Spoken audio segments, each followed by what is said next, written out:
일본의 악의적인 한국을 대상으로 한 수출 규제가 시행된 지도 벌써 2년이라는 시간이 흘렀습니다.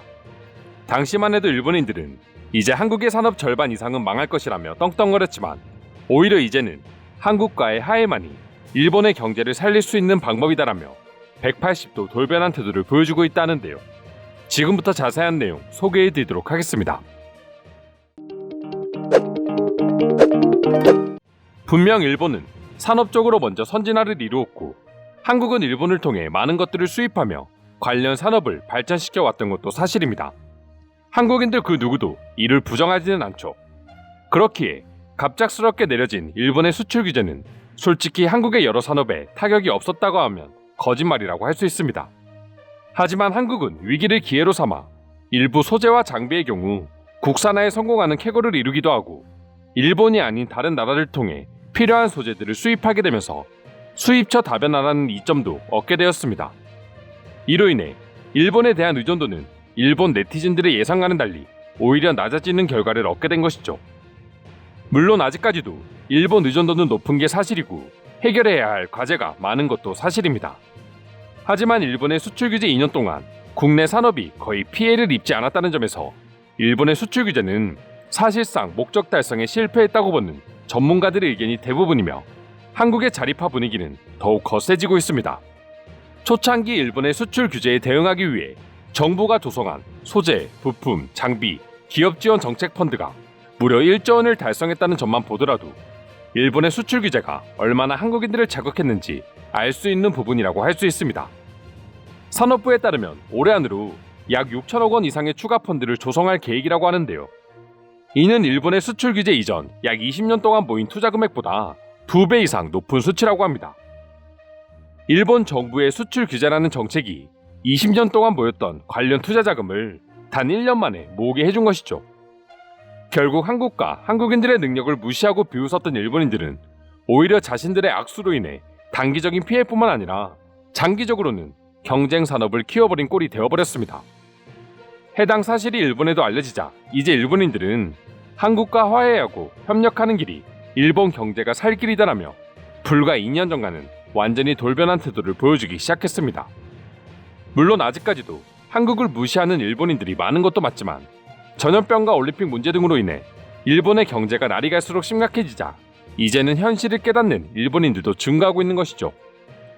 그리고 일본이 한국에 대한 수출 규제를 시행할 때부터 이미 아베 정권에 대한 일본 국민들의 불만이 많았던 것도 사실이라고 합니다. 아베 정권이 자신들의 지지율이 떨어지자 또 한국을 이용해 지지율을 높이기 위해 수출 규제 정책을 시행한다는 생각 때문이었죠. 당시에도 수출 규제를 한다고 해서 한국의 관련 산업이 절대 망하지도 않을 것이며 오히려 자체적인 기술을 개발할 수 있는 계기를 만들어주는 것이고 이는 일본에 결국 피해가 되어 돌아올 것이라고 주장하는 일본인들도 많았습니다.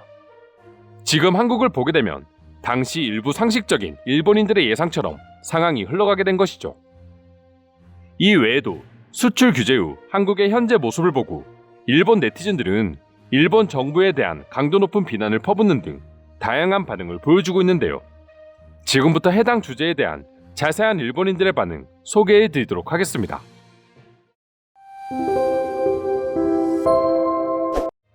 일본은 한국에 대해 수출 규제 따위 하지 않았습니다. 다른 나라와 동일하게 대응했을 뿐이기 때문에 그렇게 나쁘게 볼 필요는 없다고 생각합니다. 한국도 별로 영향을 받지 않았으니 말이죠. 저 돈이 제대로 개발에 사용된다면 일본에게는 아주 큰 위협이 될 수 있다. 하지만 누군가의 주머니에 들어가 없어져 버리지 않을까 하는 걱정도 든다. 쓸데없는 참견이지만 과거에는 아무리 돈이 많아도 한국의 기술력이라면 독자적으로 불화수소와 같은 것을 만들어내지 못할 거라고 봤습니다. 하지만 한국은 2년이라는 짧은 시간 안에 생각보다 많은 것들을 자체적으로 만들어냈고 이 속도는 더더욱 빨라질 수밖에 없습니다. 아베와 스가 총리가 만들어 놓은 일본의 경제는 버블 붕괴 시점보다 더 최악이라는 평가도 받고 있다. 지금은 한국과 싸울 게 아니라 서로 협력해서 이 위기를 극복하는 게 제대로 된 정치인들의 할 일이다. 아직까지도 대부분의 산업에 있어 한국보다는 일본이 앞서 있는 게 사실입니다. 하지만 과연 10년 뒤에도 똑같을까요? 10년은커녕 5년 안에 일본은 한국을 무시하는 정책이 얼마나 멍청한 짓이었는지 깨닫게 될 것입니다.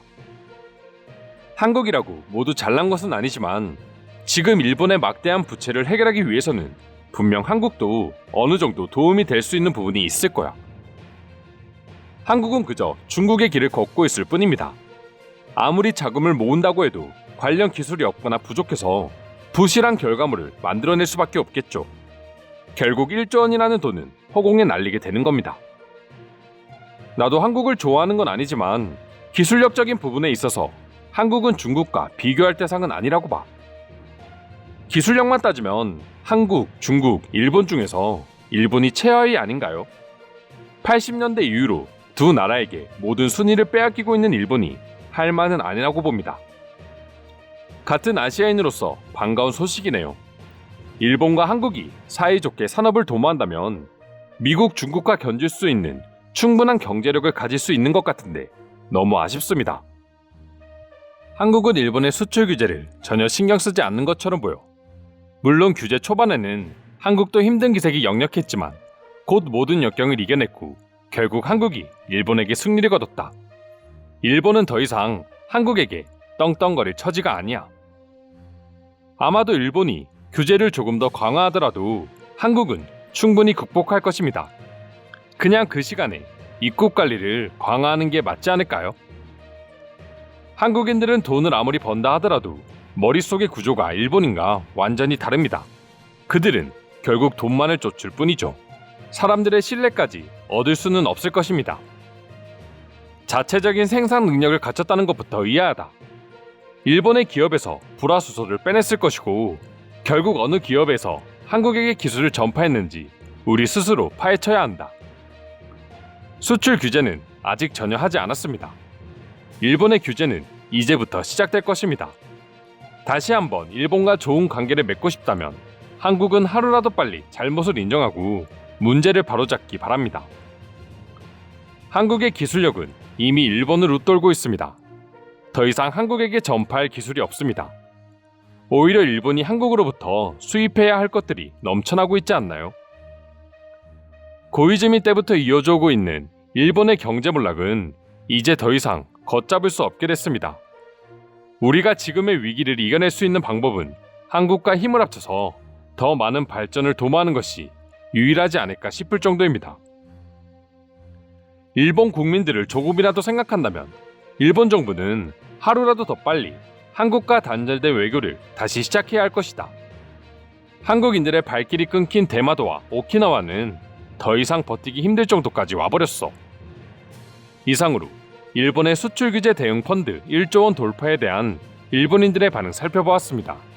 오늘도 끝까지 영상 시청해주셔서 감사드리며 여러분들의 구독과 좋아요는 영상 제작에 큰 힘이 됩니다. 이상 종크TV였습니다.